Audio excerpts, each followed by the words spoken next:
9 വർഷക്കാലം കൊണ്ട് വൈദ്യുതി ബോർഡിന്റെ കടം എത്രയാണെന്ന് നിങ്ങൾക്കറിയാമോ? 45,000 കോടി രൂപയാണ്.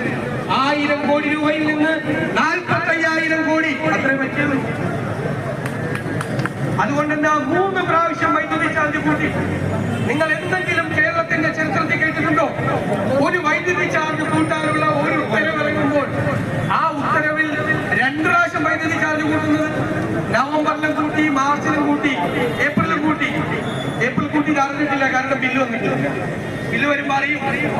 ഒറ്റ ഉത്തരവിൽ 6 മാസക്കാലത്തെ ഇടവിട്ട് 2 പ്രാവശ്യം കൂട്ടി. ഇനി എല്ലാ 3 മാസം കൂടുമ്പോഴും കൂട്ടിക്കൊണ്ടിരിക്കും. എന്നാലും വൈദ്യുതി ബോർഡ് രക്ഷപ്പെടില്ല. അവിടെ മുഴുവൻ അഴിമതിയാണ്. എന്താ അഴിമതി? 4 രൂപ 27 പൈസയ്ക്ക് 1 യൂണിറ്റ് വൈദ്യുതി മേടിക്കാൻ കരാറുണ്ടാക്കി നമ്മുടെ സർക്കാർ. 4 രൂപ